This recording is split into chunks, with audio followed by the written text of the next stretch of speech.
Dvasinės kalbos tai yra dinamitas tikinčiojo gyvenime.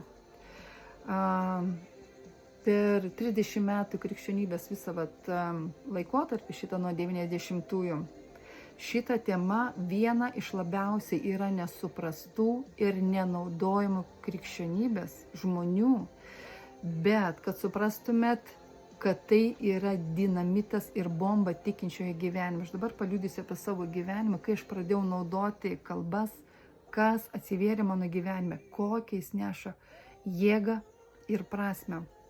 Tarkim, aš 20 metų sėdėjau bažnyčioje ir buvau tikintis. Ir mano gyvenimas niekuom nesiskyrė nuo netikinčio. Aš turėjau pykčio problemą. Kiekvienas turi savo. Kas turi problemą su pinigais, kas turi problemą eina į kairę ir dešinę yra, su neištikimybė, su alkoholiu, su melu, su kažkokiam priklausomybėm žmonės kovoja su savo problemom, būdamis krikščionis. 30 metų sėdi bažnyčioje, jie kovoja su tom pačiom problemom, kaip prieš įtikėjimą. Ir aš irgi Dievo klausiu, aš nesuprantu, kam reikalas, juk Biblija sako, čia mes galime nugalėti nuodėmę, bet jinai kažkaip nenusigalisi. Ir momentas yra koks, kai aš pradėjau praktikuoti būtent kalbų dovaną, tada prasidėjo unikalūs dalykai. Jeigu kažkas matėt mano liudijimą apie kaip aš pradėjau ieškoti Dievo ir kokia transformacija vyko mano gyvenime, kur aš dariau sprendimą 40 dienų eiti į maldos kambarį tam, kad įgauti įprotį. Kai aš jau įgavau įprotį, man padėjo kas?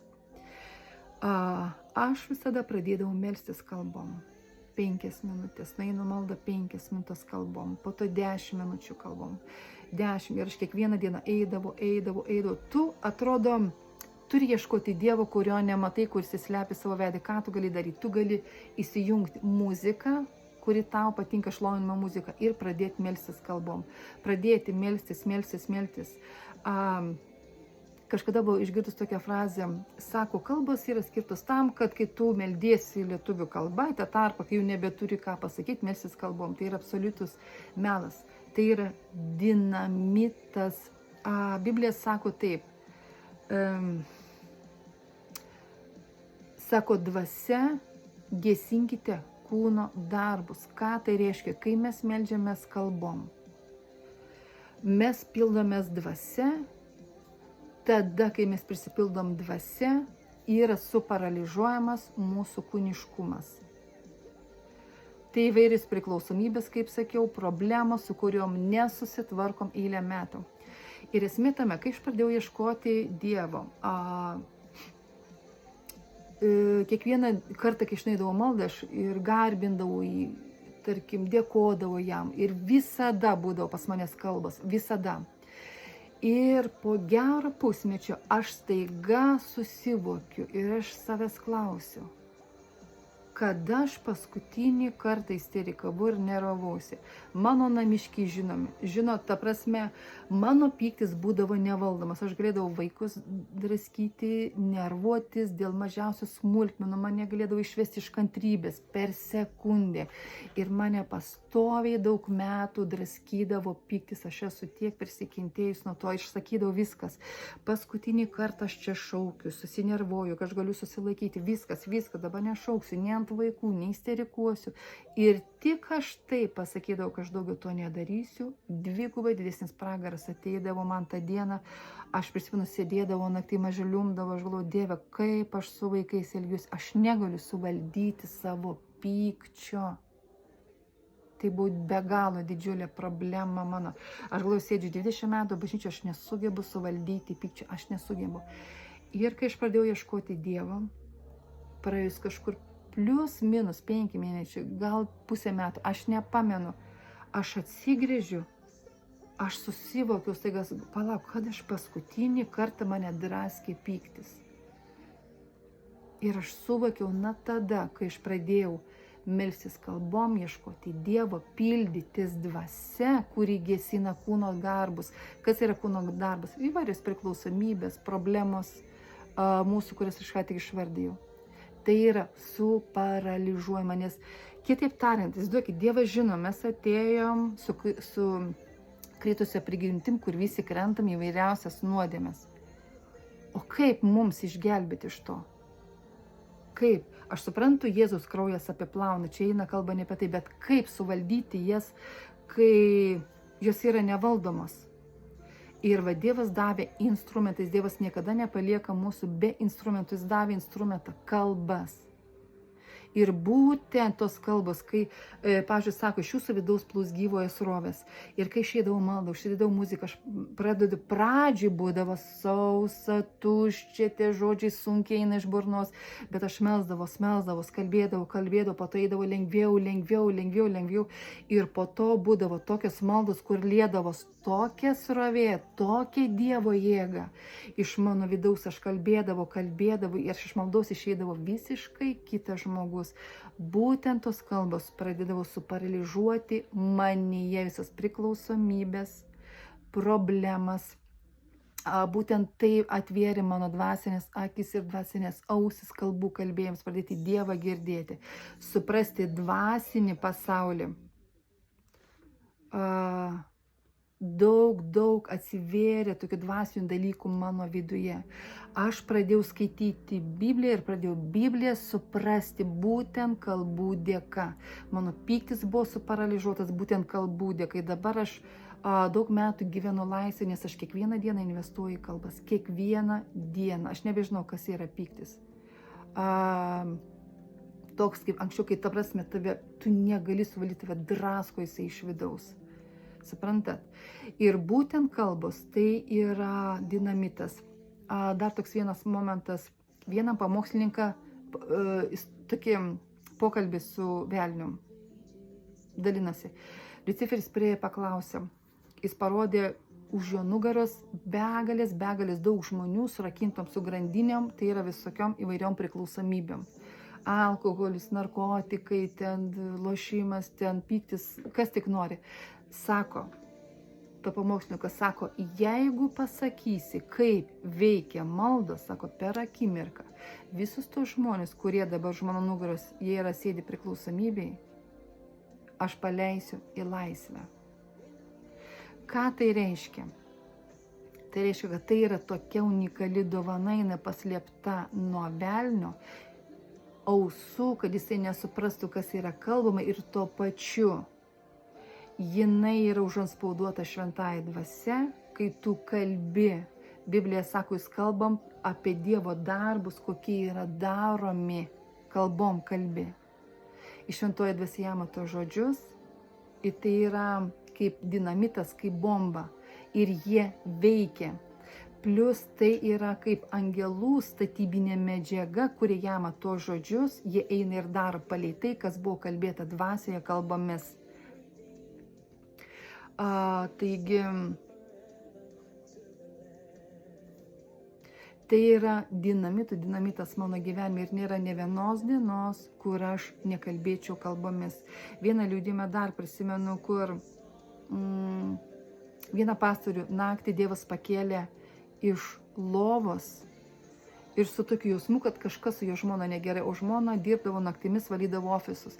Ir sako, aš pradėjau melstis kalbom.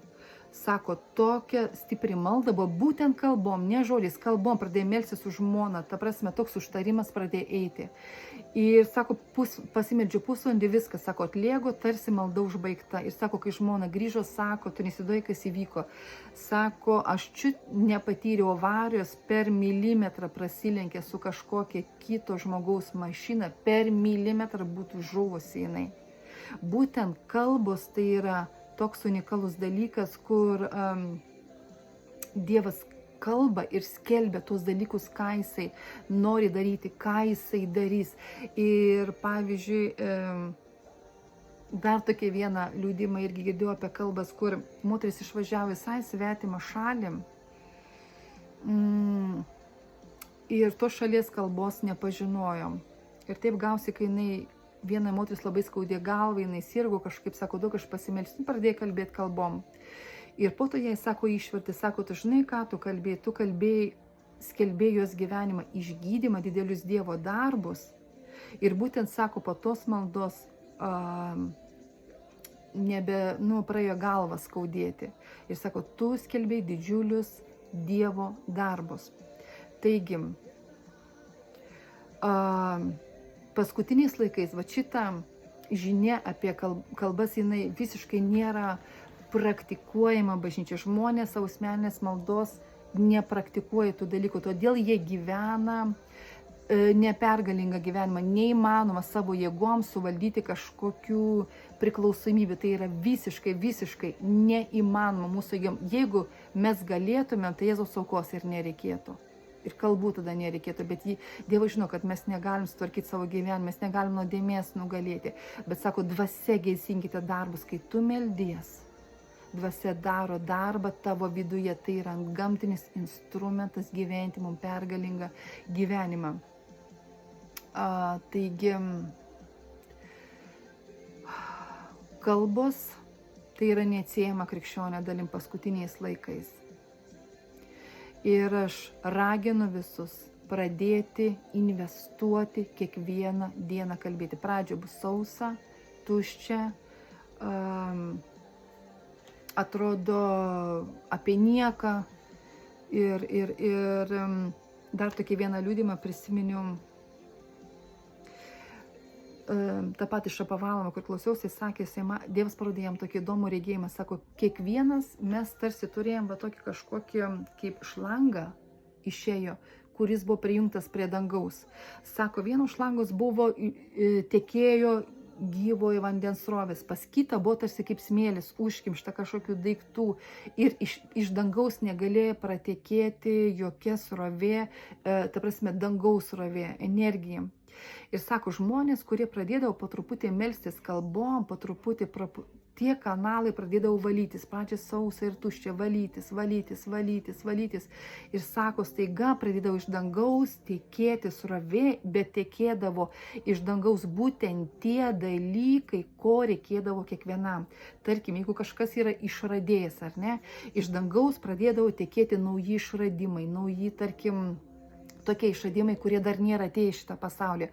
Tie, kurie buvo pamokslininkai, iš dangaus pradėdavo, kai pradėdavo išvalyti tą kanalą, pradėdavo tekėti nauji prieškimai, tie, kurie dar nėra atpalaiduoti į pasaulį, ar ne, tarkim. Tie, kurie yra garbintojai, šlovintojai, jiems pradėdavo tikėti naujas melodijas, nauji žodžiai, naujas giesmės, ar ne. Tarkim, kitiem, kam reikia išgydymą, ateidavo išgydymas, kam reikia kažkokio sprendimo santykiai su vaikais, ateidavo nauji sprendimai santykiai. Ta prasme, būtent kalbos atneša iš dangaus tai, ko reikia būtent tau, tuo momentu, tam kartui, tai situacijai, kiekvienam, ko reikia pagalba. Tai yra be galo didžiulis instrumentas mums iš Dievo gyventi šitą pergalingą gyvenimą. Tai ir be galo didžiulė dovana visiems. Ir aš raginu visus pradėti praktikuoti. Tai nėra velnio instrumentas, tai yra pats palaiminčiausias, vienas iš tų dovanų, kad Dievas yra davęs mums. Tai yra kalbėjimas kalbom. Taip kaip Apaštalų darbos 2 skyriui parašyta, kad staiga didžiulis garsas pradės sklisti iš dangaus ir nusileido ugnies liežuviai, visi pradėjo kalbėti įvairiomis kalbomis. Taigi, daugelis netiki tais dalykais ir jie ir labai apvogti, iš tikrųjų, kad jie netiki ir nepraktikuoja tais dalykais, o tai yra be galo didžiulis palaiminimas mums. Ir aš raginu pradėti investuoti kiekvieną dieną. Pradėk nuo 5 minučių, bet daryk tai pastoviai. Pradėk, sumokėk kainą, jeigu nori pergalingo gyvenimo. Ir tai veikia. 100% tai veikia.